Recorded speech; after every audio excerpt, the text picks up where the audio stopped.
Sanibona, ngaphambi singene kwivideo namuhla, ngithi angithathe lethuba ngibonge i-support nothando enikhombise lona lingaphezu kokucabanga kwethu. Siyacela niqhubeke nisupporte njalo ngokubuka amavideo ethu, ungakhohlwa ukukhomenta, ushare, ulike. Siyafisa ukuzwa umbono wakho. Sicela ke singene kwivideo namuhla. KZN Home Affairs official allegedly sells fraudulent birth certificate to foreign nationals for 15,000 rand each, generating around 2.9 million rand. A senior KwaZulu-Natal Home Affairs official is under investigation for allegedly selling fraudulent birth certificate to foreigners for 15,000 rand each, generating an estimated 2.9 million rand. The scandal follows earlier document irregularities, including missing passports and identity documents. The official previously implicated in passport sales is currently suspended. Whistleblowers claim the official gained authorized access to computer system to register birth certificates fraudulently. Some certificates were reportedly left at the office, raising suspicions. The alleged victims were mainly Bangladesh nationals, and authorities are reviewing incorrectly registered birth to determine the legitimacy of their identity and prevent further misuse. Thulani Mavuso, department spokesperson, confirmed the investigations is ongoing. Disciplinary procedures have not yet been instituted. If payment were made for fraudulent certificates, criminal actions will follow. Fraudulently issued ID numbers will be blocked and cancelled to prevent illegitimate use. Public assistance is requested to report further information. The latest scandal adds to a series of irregularities in KZN, including missing passports and identity documents. Nationally, the department has faced persistent fraud. Home Affairs Minister Leon Schreiber has vowed to pursue individual accountability and dismantle syndicates exploiting the system, signaling striker oversight across the department and related government entities. Ngeke ngakusho lokhu ngaphambilini namanje ngisakuphinda. Abukho ubugebengu obungenziwa la eSouth Africa engekho umuntu wase-South Africa involved. Abukho nokubodwa. Nokukodwa nje okungathiwa kuyenziwa la eSouth Africa engekho umuntu wase-South Africa involved. Uyabona nje, hayi bengithi ngifuna ukuba yi-politician. Angisakufuna ukuba yi-politician, akunamali. Sengifuna ukusebenza Home Affairs. Aningizamelana i-connection kwabaziyo. Uma ukuthengisa i-birth certificate e1 ko 15,000 rand, mangathola nje ama-customer ayi2 ngeviki. Mangibe nenhlanhla, hayi no. Mangathola umsebenzi Home Affairs ngingasebenza, asidlule phambili.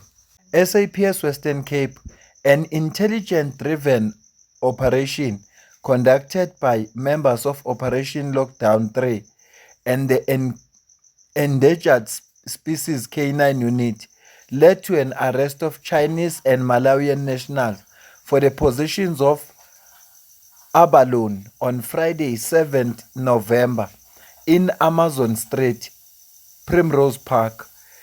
The members searched the premises and found 64 units of abalone in a drying facility on the premises. The estimated street value of abalone is 3,520,000 rand. Dyeing equipment and gas cylinders were also confiscated.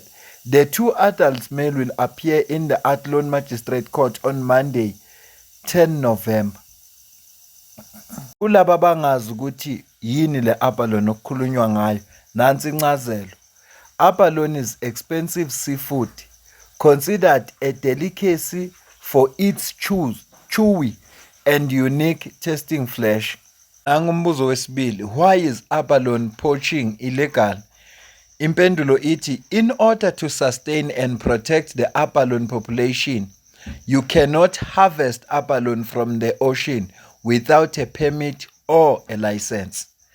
Kusafuneka umuntu enze research ngale abalone yakhona, ezokwazi ukuthola ukuthi yini le, kungeneka kanjani kuyo futhi, ngoba uma kuthiwa uhlobo lesifudu olu expensive, ushuthi kunamathuba okwenza imali noma kunamathuba omsebenzi. Imagine nje njengoba sinabantu abangaka eSouth Africa abangasebenzi. Into eyinkinga nje ngale zinto lezi, ilicense yakhona uzothothi idura ngendlela eyisimanga, ne-equipment yokwazi ukugcina lezi zinto zikhona thothi iyadura, kanti lento lezi bezingavula amathuba amaningi for abantu. Ngisazoke ngenza i-research ngalento ngithola ukuthi iyenzeka kanjani. Ngeshwa-ke noma ngingayenza i-research angikwazi phela ukukuxoxela ngayo.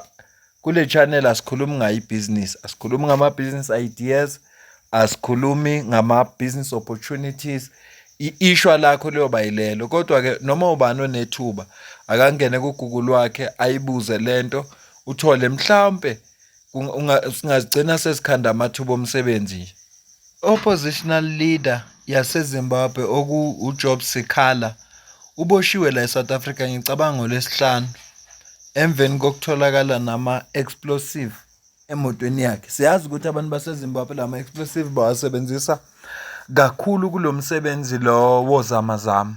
SABC News iye yaxhumana neloya yakhe ukuze iconfirme lolu daba. Ngizokucaphunela ivideo yakhona ebese-ke ngiphawule emveni kwayo, kodwa ngicabanga ukuthi udaba lokugcina lo emveni kwalapho ngizobe sesiyayivala ivideo. We are now joined on the phone by his attorney, Eric Mabuza. And Eric, thank you so much for your time this evening here on SABC News. Maybe let's start off here. Is it true that Job Sikhala has indeed been arrested in South Africa, in the capital? Yeah, good evening. I can confirm that indeed he's currently in detention over allegations of being in possession of explosives. Obviously, it's an allegation which he denies. He says that it seems that there's foul play because when he went out with his uncle for dinner, he was not carrying any explosives, but somehow those explosives found themselves in his car when he was driving out. So are these the charges he's facing in South Africa for carrying explosives in South Africa? Yes, that's correct. Have you been able to speak to him? What is he saying about this issue? He was arrested last night, so we made contact with him this morning, and we went to consult with him, and he gave us a version that I'm telling you, that he denies that he was in possession of explosives. Somehow he suspects that there was foul play because he didn't come here to buy explosives. He came here for medical treatment, and he's not involved in any firearms, and he's not in that industry.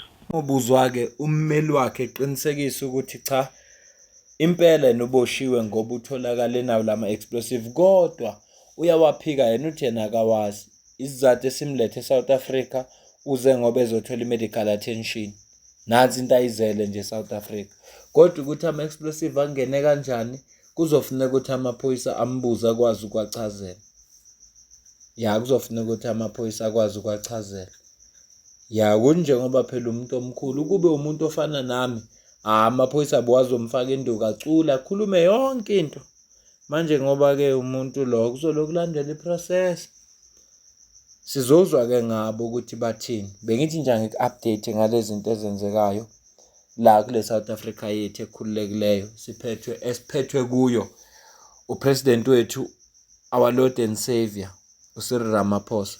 Mina nawe sidibane kwivideo elandelayo. Ungakhohlwa ukucomment, ushare, ulike, usubscribe. Ungasisupport ukusdonate ikhona account kwi-comment ephiniwe. Ungasisupport futhi ngoba imember le channel. Qala ku-R40 ngenyanga ukuya phezulu. Ngiyabonga.